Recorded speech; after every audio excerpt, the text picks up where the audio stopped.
Good afternoon, everyone. Taiwan 6.0 earthquake, but notice where it matches, right over the volcano offshore Yilan. Well-known spot of the tip of a stratovolcano. Really interesting how a typhoon is coming over this area. Is it an electrical earth spot connection? Immediately after the earthquake, jumped onto a webcam to look to see if there was any visible water vapor coming from the underwater volcanic eruption. The typhoon's inbound, so it's not too clear from that distance, but unusual 3 typhoons over the western Pacific. And as Typhoon Likima makes landfall tomorrow, northern Taiwan, I'm going to be broadcasting audio only, Revolution Radio Studio A, freedomslips.com. We're going to talk about the grand solar minimum and 3 typhoons, western Pacific.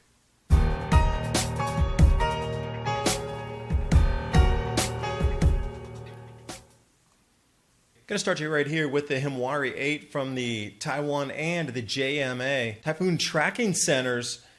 The first of the typhoons just landed over the Korean Peninsula. 2 more to go. And you can see over the next few hours, Typhoon Likima is going to skirt northern Taiwan. They're predicting the eye to be about 40 miles north of where I live. So I'm going to go out onto the balcony and broadcast live as this thing passes through in the morning. I'm going to try to protect myself on the lee side of the landfall. So once the back-end wind starts, I'm going to stop the broadcast and then try to get myself to safety.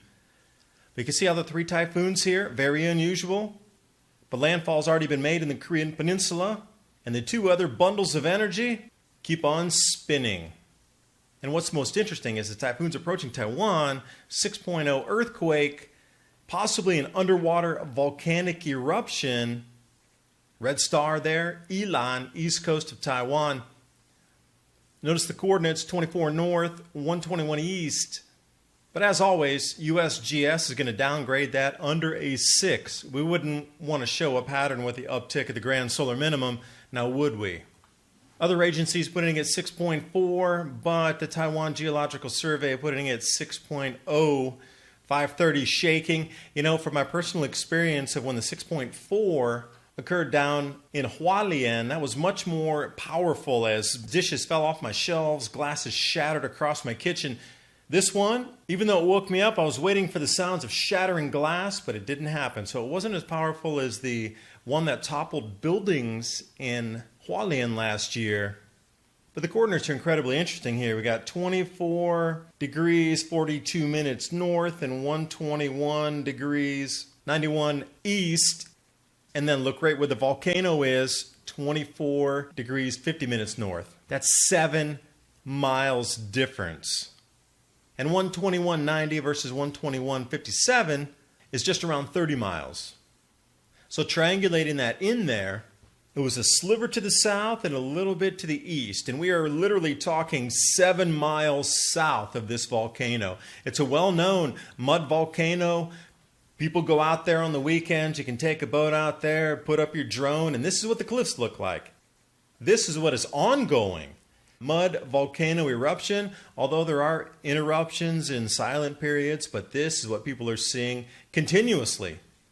Right near that exact same island. It is the top of a stratovolcano. 1800s, they talk about this thing erupting, covering ships with ash across the sails. But this is truly what it looks like. Ongoing mud volcano, but this seemed to be far greater than what we see right here in this image. And we're looking at a 6.0 earthquake under the same exact area. That was an underwater eruption.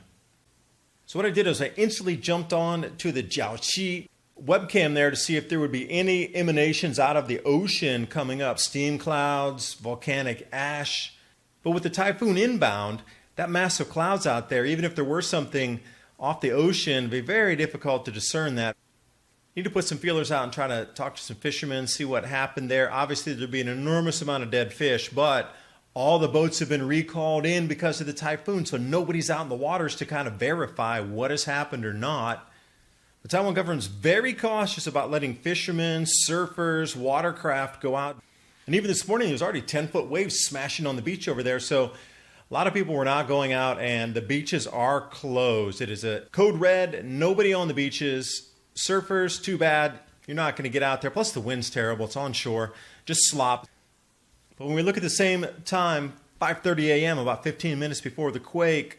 Is it an Earth spot connection? Looking at the ionosphere charge here, nothing really directly over Taiwan, but the boundary edge between higher and lower charge is right. I don't know. That's very sketchy to say something's electrically connected from the ionosphere directly. The sun, Earth spot connection. We got a typhoon amplifying. Definitely electrical activity there. Got the earthquakes in the same exact areas. And there's 3 typhoons at the same time. So electrically, yeah, it matches up. Volcanic eruption underwater. Nobody wants to admit that. That's scary for tourists. But whatever's going on, these 2 events within 12 hours of each other, a little unusual. Take it for what you think it's worth. But it just makes you think about, in these times, how prepared are you for emergencies? So today I went out and bought an enormous amount of supplies for this typhoon. They're expecting feet of rain, electrical disruptions. Go into some of the supermarkets around here, all the fresh vegetables are gone. The meat's gone. What was interesting is the mushrooms are left on the shelf, but nothing else. All the other vegetables are bought out. Food is a very important thing for emergencies, but how prepared are you? We're going into this grand solar minimum. I live in a typhoon and an earthquake zone, both of which happened in a single day today. I'm glad I'm prepared. I have seeds for sprouting. I have an enormous amount of things, so I know I'm safe. I didn't even panic. I am totally ready for these types of situations unless my building falls down. But how about you with the grand solar minimum? My Patriot Supply, long-term food storage, 2-week grab-and-go food crate, 92 servings, or the 4-week food supply, 252 servings. The link's in the description box below. Prepare with ADAPT 2030. And I'll see you next video.